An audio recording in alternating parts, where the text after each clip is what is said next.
এতদিন ধরে তথাকথিত নিরাপত্তা হেফাজতে রাখা হয়েছিল ডিবির কাছে, তাদেরকে ছেড়ে দেওয়া হয়েছে। আমরা এই খবর পেয়ে খুবই আনন্দিত যে তারা আবার মুক্তি পেয়েছে, তারা স্বাধীনভাবে চলতে পারবে। আমরা আশা করছি তাদের বাবা মাদের সাথে, গার্জিয়ানদের সাথে তারা চলে গেছেন। কিন্তু আমাদের মনে এখনও প্রশ্ন রয়েছে যে কেন, কোন ক্ষমতার অধীনে তাদেরকে এতদিন ধরে রাখা হলো। আমাদের কারোর সাথে তো কথা বলার সুযোগই দেওয়া হয়নি। তাদের বাবা মা শুধু ঢুকতে পেরেছেন, তাও দুদিন পরে। কিন্তু অন্যরা যারা ওনাদের সাথে দেখা করতে গেছেন, বিভিন্ন শিক্ষক গেছেন, আমাদের প্রাক্তন স্বরাষ্ট্রমন্ত্রীও গেছিলেন সেখানে, ওনাকেও দেখা করতে দেওয়া হয়নি। বলা হয়েছে হায়ার অথরিটির অনুমতি পেলে তাদেরকে দেখা করতে দেওয়া হবে।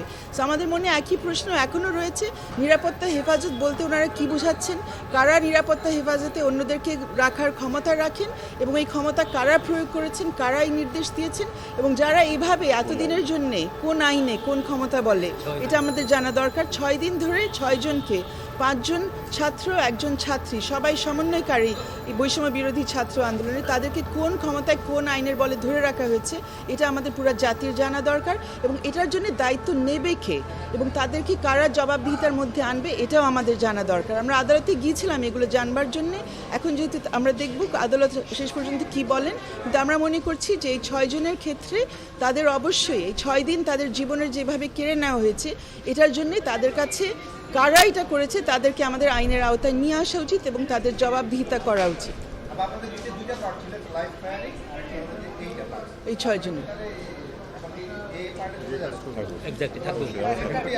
ওনারা তো মুক্তি পেয়েছেন, মুক্তির জন্য আমরা গিয়েছিলাম। কিন্তু এই যে এটা বললাম যে 6 দিনের জন্য তাদেরকে যে আটক রাখা হয়েছে, এটা তো আমাদের মতে এটা আনলফুল। এভাবে আটক রাখার কোনো ক্ষমতা কারণ নেই।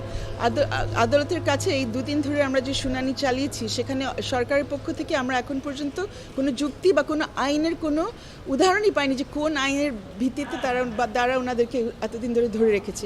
এই প্রশ্নগুলো তো এখন পর্যন্ত পরিষ্কার হতে হবে। ওরা মুক্তি পেয়েছে, এটার জন্য আমরা সবাই ধন্য, আমরা সবাই খুবই খুশি, আনন্দিত।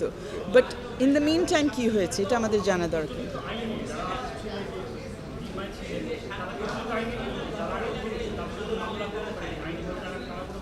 অবশ্যই মামলা করতে পারে। তাকে যে বেআইনিভাবে আটক করা হয়েছে, এটার জন্য তো মামলা অবশ্যই চলে। আমাদের হাইকোর্টের কাছেও চলতে পারে, সিভিল কোর্টেও চলতে পারে এবং ক্রিমিনাল কেসও হতে পারে। বিভিন্ন ধরনের আইনগত প্রতিকার তাদের পাওয়ার অধিকার আছে। এখন সেই বিষয়টা সামনে দেখতে হবে।